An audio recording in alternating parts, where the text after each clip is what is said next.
अस्सलाम वालेकुम जी। पाकिस्तान ने 15 रुकनी टेस्ट स्क्वाड का ऐलान कर दिया है अगेंस्ट वेस्ट इंडीज और इसमें शॉकिंग तौर पर 7 खिलाड़ियों को ड्रॉप किया गया है, जिसमें कुछ रेस्ट के नाम पर ड्रॉप किए गए हैं और कुछ खिलाड़ियों की बैड परफॉर्मेंस थी और 2 खिलाड़ी थे जिनको जो इंजरी हुई थी और इंजरी की वजह से वो बाहर हुए हैं। इसमें सबसे पहले मैं आपको वो 7 खिलाड़ी बताता हूं जिनको इस टेस्ट सीरीज से ड्रॉप किया गया है, जो कि साउथ अफ्रीका के खिलाफ पाकिस्तान के टेस्ट स्क्वाड में शामिल थे। उनके नाम मैं आपके सामने रखता हूं, फिर उसके बाद मैं आपको पाकिस्तान का टेस्ट स्क्वाड बताऊंगा 15 रुकनी, जो कि वेस्ट इंडीज के खिलाफ खेलने वाला और उसमें कुछ नए खिलाड़ी और कुछ खिलाड़ियों की वापसी हुई है। सबसे पहले जो ड्रॉप हुए हैं उसमें नसीम शाह को रेस्ट दी गई है और उसके बाद जो अगले खिलाड़ी है वो अब्दुल्ला शफीक हैं, बैड फॉर्म की वजह से उनको भी ड्रॉप किया गया है। और इसके बाद जी मीर हमजा को भी ड्रॉप किया गया है।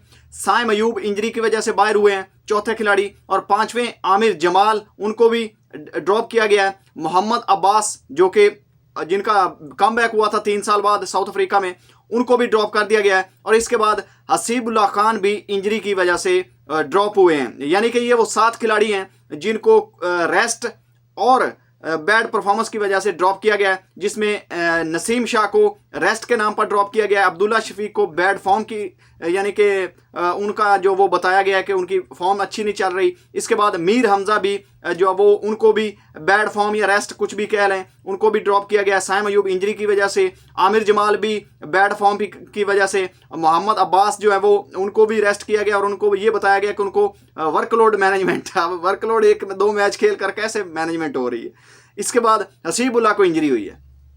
अब जी आपके सामने मैं वो स्क्वाड रखता हूं 15 रुकनी जिसका ऐलान किया गया है। तो इसमें आपको बताऊंगा कि कौन कौन से वो खिलाड़ी हैं जिनको पहली बार चांस मिला है। इसमें सबसे पहले जो नाम आ रहा है वो है जी शान मसूद, कैप्टन है, और सऊद शकील वाइस कैप्टन है। अबरार अहमद की स्क्वाड में वापसी हुई है और इसके बाद इससे ये जाहिर होता है कि ये स्पिनिंग ट्रैक बनाया गया मुल्तान में, जो कि इंग्लैंड के खिलाफ था। सेम वैसे ही ये फार्मूला होगा। और अबरार अहमद के बाद बाबर आजम है, बाबर आजम बरकरार रखे गए हैं। इसके बाद इमामुल हक की वापसी हुई है और ये अब्दुल्ला शफीक की जगह पर टीम में शामिल किए गए हैं। इसके बाद कामरान गुलाम बरकरार रहे इस स्क्वाड में। इसके बाद काशिफ अली का डेब्यू हो रहा है पाकिस्तान की तरफ से, पहली बार वो खेलेंगे। इसके बाद खुरम शहजाद को स्क्वाड में बरकरार रखा गया है और इसके अलावा जी मोहम्मद अली को स्क्वाड में शामिल किया गया है और इनको मोहम्मद अब्बास की जगह पर पाकिस्तान की टीम में शामिल किया गया इस टेस्ट स्क्वाड में। शुक्र है चलो कोई एक डिजर्विंग बॉलर या कोई डिजर्विंग प्लेयर जो है वो इस स्क्वाड में शामिल हुआ। अब देखते हैं कि उनको खिलाते हैं या नहीं, ये तो वक्त बताएगा। लेकिन उसके बाद जी जो अगले खिलाड़ी हैं वो मोहम्मद हुरैरा हैं और मोहम्मद हुरैरा को भी साइम अयूब की जगह पर पाकिस्तान के स्क्वाड में शामिल किया गया है, क्योंकि आपको पता है कि साइम अयूब इंजरी का शिकार हैं।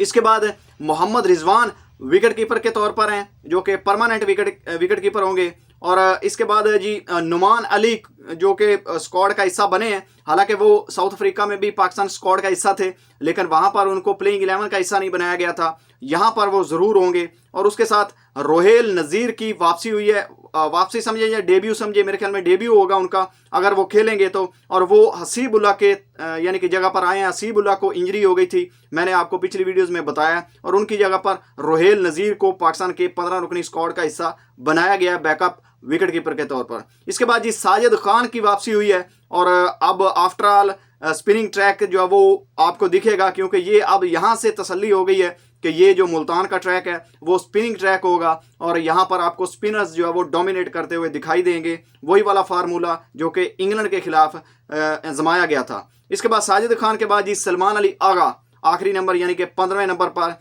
उनका नाम है। इसमें जो खिलाड़ी जिनकी वापसी हुई है उसमें अगर देखा जाए तो अबरार अहमद की स्क्वाड में वापसी हुई है। इसके बाद जो है वो इमामुल हक की स्क्वाड में वापसी हुई है। इसके अलावा अगर देखा जाए तो साजिद खान की स्क्वाड में वापसी हुई है और अगर एक और खिलाड़ी जो मोहम्मद अली की वापसी हुई है। इसके बाद अगर डेब्यू देखा जाए तो रोहेल नज़ीर का डेब्यू हो रहा है और इसके अलावा मोहम्मद हुरैरा का अगर उनको खिलाया गया तो उनका डेब्यू होगा। और इसके अलावा जी काशिफ अली जो है वो उनको भी इस स्क्वाड में शामिल किया गया और उनका भी डेब्यू सीरीज ही ये होगी। तो ये पाकिस्तान का 15 रुकनी स्क्वाड है जो कि वेस्ट इंडीज़ के खिलाफ आपको इसमें से प्लेइंग 11 होगी। प्लेइंग 11 मैं अगली वीडियोस में आपको बताऊंगा कि कौन सी प्लेइंग 11 होगी जो कि पाकिस्तान की पहले टेस्ट में वेस्ट इंडीज़ के खिलाफ 17 तारीख को खेलेगी। तो अगर वीडियो अच्छी लगी तो वीडियो को लाइक और दोस्तों के साथ शेयर कीजिएगा। मिलते हैं किसी और वीडियो में, तब तक के लिए अल्लाह हाफिज़।